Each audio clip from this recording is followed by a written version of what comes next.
Think of your favorite fictional villains. What comes to mind when thinking of them? The amazing power they showed as they terrorized the main cast? Their cruelty as they enacted their evil plans? Their charisma? Their presence on screen? I rewatched Hunter x Hunter recently, and it got me thinking. I love Meruem as a villain, but what exactly makes me like him so much?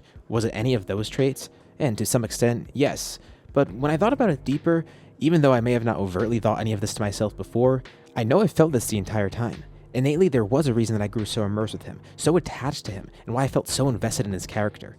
And that's exactly why I wanted to put it into words today. I want to outline why I personally love Meruem, and what makes him so compelling for me. Now I know this probably isn't any groundbreaking claim. Meruem is pretty universally loved, and after all, this arc did start over 2 decades ago in the manga.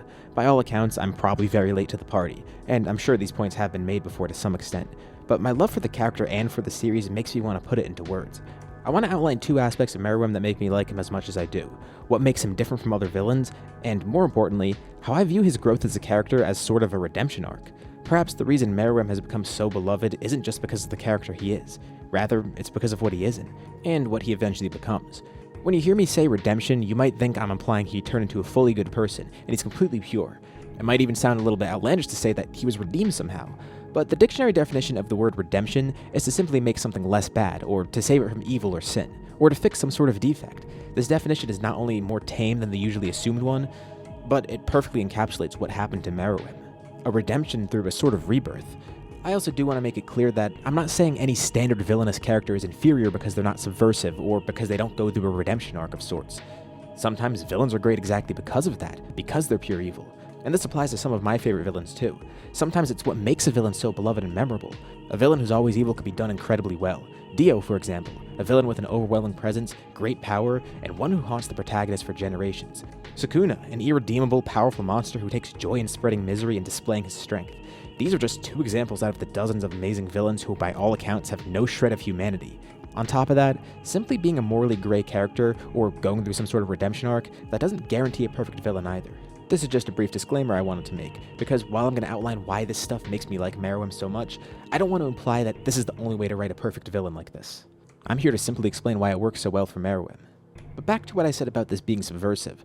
What about him is so subversive? This is a villain who never even had a showdown with the main character. Normally, this is something expected, to the point where a story could sometimes be hindered by this. Why have a main antagonist not fight the main character? Gon and Meruem never have some epic battle. They never fight. They never even really meet. Granted, their stories aren't necessarily separate either. We'll get more into this later, especially because their stories are still intertwined despite them not really being face-to-face ever. Part of what makes Meruem so different from other villains, and what makes him so compelling for me, is the fact that he's a monster being humanized, while at the same time, the main protagonist, he goes through a struggle that arguably is the exact opposite of what Meruem goes through. And in the case of Meruem, that inner struggle, that lack of standard villain checkboxes being checked, that is exactly what makes him so compelling here. Especially when initially presented as one of those types of villains, by the end of the arc, he morphs into something wholly different. I wouldn't even say it's the same character at that point. That subversion is what molds him into such a masterfully written character. This is all because of one subplot throughout the entire arc, one that plays into characterization of not just Meruem, but plenty of the other ants, and humanity as well. It's both laser focused on a single character, and also has a wide scope encompassing the entire population of the ants and the humans. And that's completely intentional, because Meruem's story is one about him becoming human. Throughout the entire arc, the ants struggle with their own identities. Many even remember their past, and some even remember their names, with some even recognizing others as ants. Despite their completely different appearances, they still regain some memories of their past. It seems that a large majority of the ants have some level of recollection of their past, which is why so many of them come to develop into more than just monsters. Ikalgo, Welfin, Colt, Melearon, etc. Pretty much any ant that lives long enough to play a role in this arc shows some sign of remembering their past.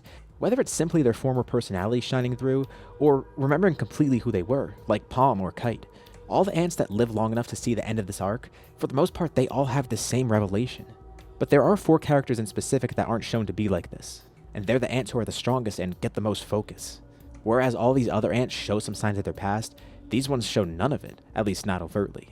I'm referring to the Royal Guards and Meruem himself. Yubi told Welfin at one point that he has no memories of his former life. The same may apply to the other guards as well, due to their birth circumstances being more unique from the other ants. It's not exactly confirmed, but implied. And it's a pretty reasonable assumption too. And as for Meruem, it's likely the same case for him as well, especially considering he was born from a multitude of humans rather than being reborn from one soul like the other ants. He likely has no former life in the normal sense, rather hundreds, thousands of former lives. He's a collage rather than a recreation like the other ants. He never really shows any sort of sign of a former life. The king of ants, the strongest of them. He also just so happens to be one of the only ants with a clean slate, with no sort of past life, memories, or even a name to draw from. And this ironically turned out to be his largest struggle. It's the one thing he lacks that the other ants have, the fact that he doesn't have an identity. And this seems to be the direct cause of his characterization early on in the arc, before his fight with Netero. Look back at how Meruem acted early on in the arc. Outside of a rare moment where he's eating the brain of someone who can use Nen, there's rarely any sort of point where we see him show some sort of overt emotion. He's always very cordial and serious. He never seems to enjoy himself at all. Despite the fact that he stands above everyone physically, and he challenges all the greatest minds in the world, winning against them with ease, he never seems to be fulfilled in any sort of way. The one trait he shows consistently is boredom. But eventually he does find what he's yearning for. And that thing he yearns for is developing an identity for himself. There are two people in particular who bring this about, and two that show Meruem different sides of humanity.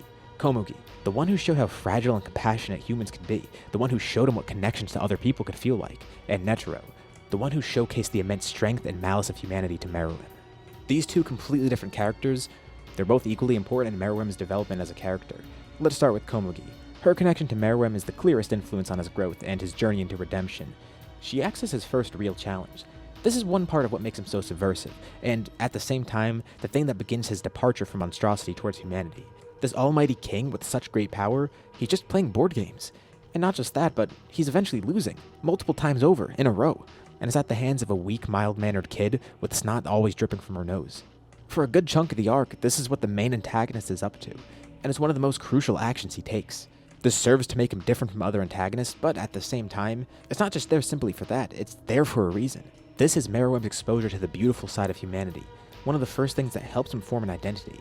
Komugi's nature is unlike anything he's encountered. She's respectful to the king, but not out of fear like the others. She's humble, despite her great intellect. She puts others first, despite her own physical weakness. She's compassionate, despite facing the ire of the royal guards and the threat of death at the hands of Meruem. Komugi is the antithesis to everything Meruem and a traditional villain should stand for. Komugi's influence on Meruem is very apparent, but Netero is arguably just as important for him. And in my eyes, the fight between these two is the largest turning point for Meruem. The first opponent of his that actually could somewhat contend physically, giving Meruem his first real fight, and the only major fight for him in general. Netero even noted throughout his battle that he started to see humanity within these ants, which will just make this more difficult for him. Ironically, Meruem is the diplomat in this fight. He offers a peaceful conclusion, a meeting of the minds rather than a clashing of the fist. The king we saw before would not be doing this. Had Netero fought him a few days before, the outcome would have been way different. Meruem likely would have wanted to assert his power right away. We even saw him brutally slaughtering humans without a second thought before. But here, against an actual threat, someone who's directly standing up against him, Meruem doesn't resort to violence right away. His first option is peace. And it's not just his first option. He's taunted and even attacked by Netero, but he doesn't fight back right away. He still just wants a civil discussion. In this death battle of all places, Komugi's influence on Meruem is shining through. Just as she showed courtesy to Meruem and her prowess through her Gungi plays, Meruem now shows the same thing here in combat, displaying courtesy, diplomacy. Komugi was his first real challenge, and Netero is his second. What he learned from the first rival will be applied to his second rival. And in this fight, he gains one of the most crucial pieces of his identity, one of the few things that this omnipotent king was lacking this entire time. He gets gifted his name, and this is where the tide takes a serious turn in the battle and in Meruem's life. Meruem sees the monstrosity of humanity firsthand, through Netero and the miniature rose. Netero even expresses to Meruem that he knows nothing of the malice that humans hold. In his last moments, Netero doesn't even look human here. Both the manga and anime pulled this off very well. Netero looks demonic. He's a monster. If you took this image of him and showed it to someone who knows nothing about the series, seeing Netero in the scene facing Meruem, it wouldn't be unreasonable for them to think that Netero is the villain here. This happy-looking, jovial, wise man morphed into this demonic creature, channeling a man-made power derived from pure malice.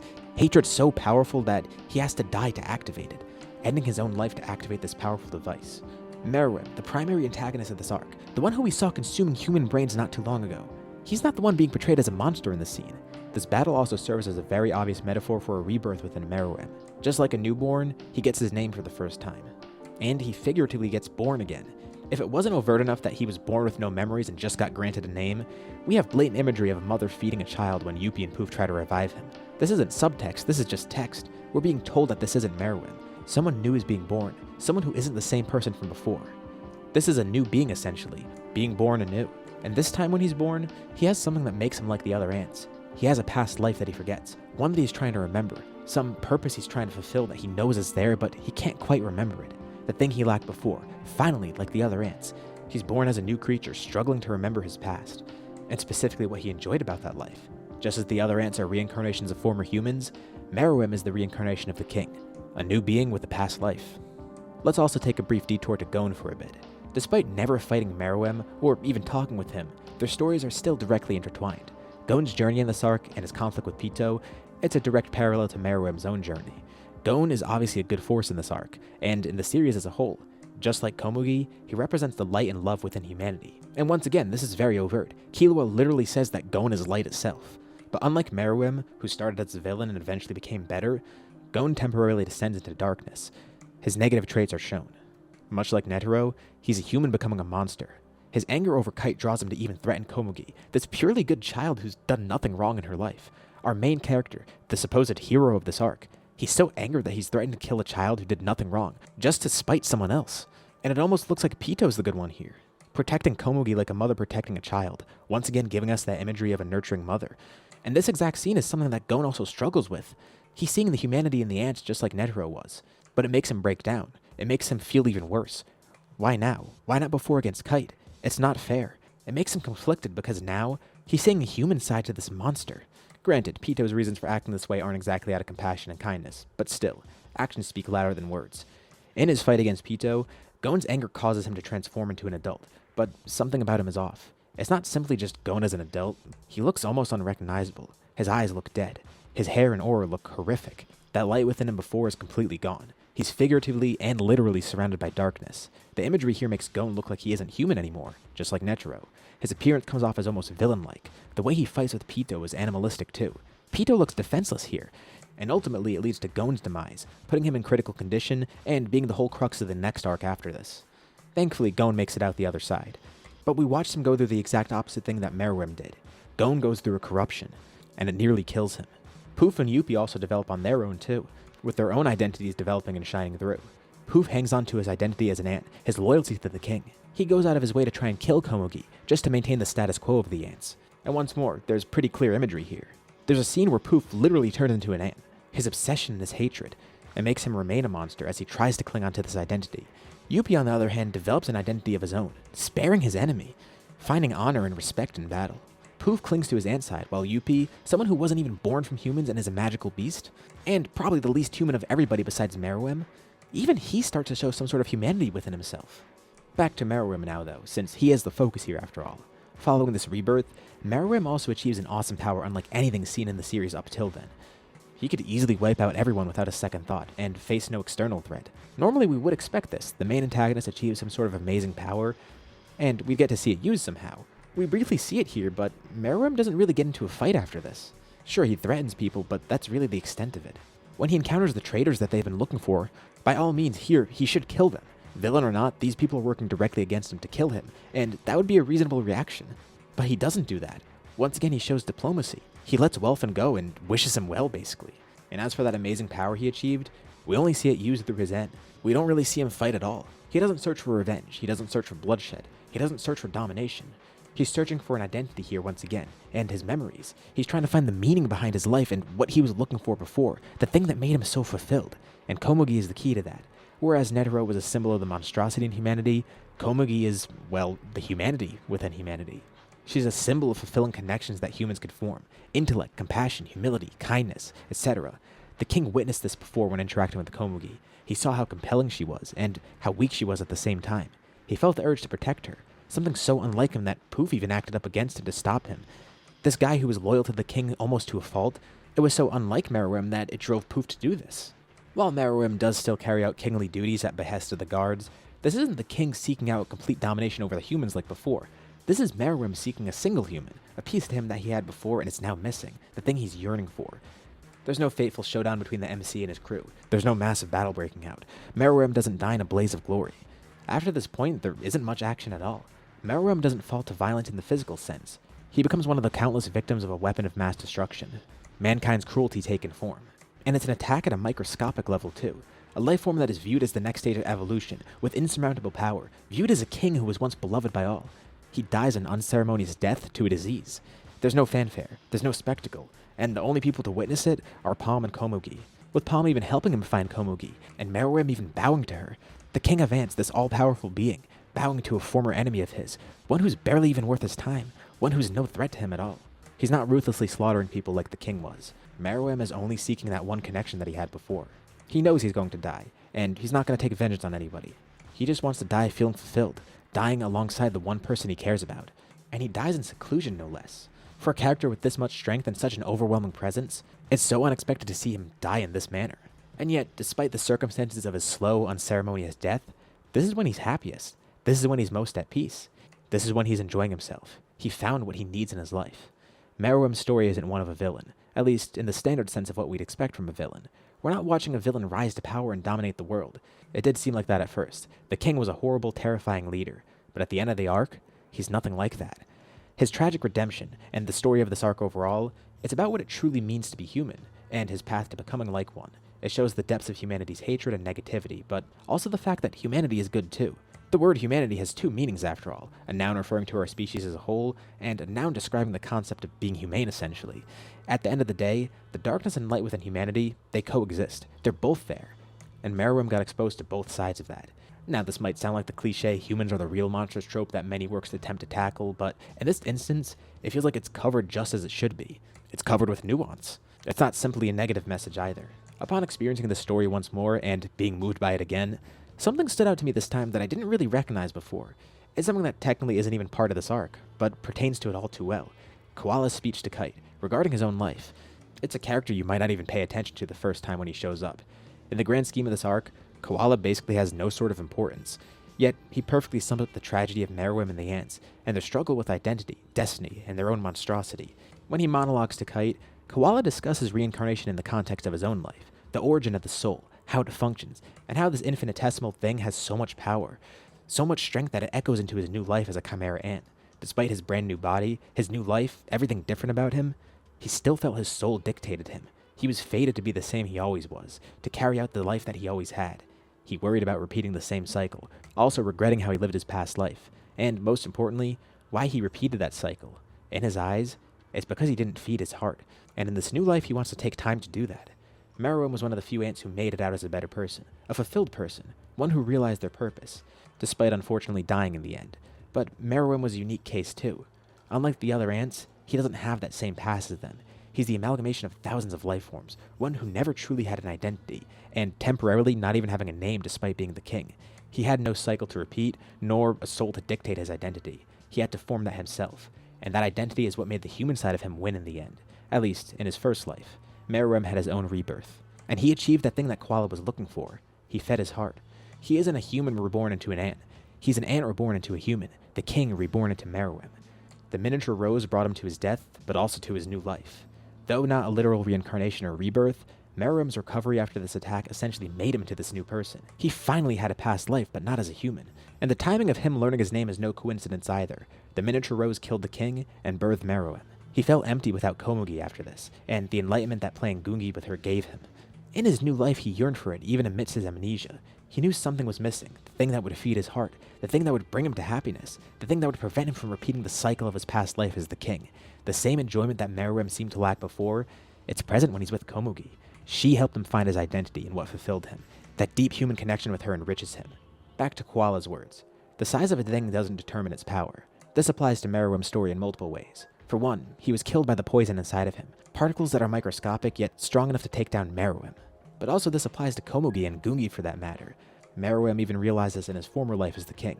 Komugi was a fragile being, by all accounts, a small thing that still bore great power, and Gungi, a board game, with these small pieces used to play, the same thing that was able to reignite his memories later on. Komugi and Gungi were small things that had a great effect on Meruem. Just as powerful as the miniature rose, two small things with power so great that it shifted both of Meruem's lives. By all accounts, Meruem's story expresses him learning what it means to be human, gaining a sense of humanity. Humanity won at the end not because they defeated the ants, but because the ants who survived became human. The battle wasn't won through combat. By all accounts, the humans were outnumbered and didn't make it out unscathed either. And that's exactly what makes Meruem's arc so compelling. His demise is so sad not just because of the obvious sadness of death, but because we just watched him attain happiness through humanity. He obtained an identity, he obtained purpose, and the moment he achieved that, It was already too late. At his death, we get a glimpse of him being held by Komugi, who happily dies alongside him. In a way, this imagery is almost motherly, like that same image we saw of him during his rebirth. Komugi, this figure that represents the brightness within humanity from Meruem, is consoling him in death, nurturing him in a way. The king that we knew prior died at the hands of humanity's malice, whereas Meruem, he died in the hands of humanity's love. There's so much more I'd love to cover about this arc, and I might do it eventually. Meruem's story is simply one piece of the puzzle. I went this entire video mostly just talking about one character. Granted, he was the main antagonist, but the arc isn't just Meruem. There's so much to unpack about this arc. I didn't even really touch upon Gon here. And so many other aspects of this arc deserve essays of their own. This is all to say that not only do I love the Chimera Ant Arc, but I know I couldn't cover every single piece of this arc here as well. But at the very least, I was able to express why I love Meruem, what makes him so different from me, what makes him so compelling. Hopefully, you were able to get something out of this. As usual, I'd like to thank everyone for watching, and I'll see you on my next video.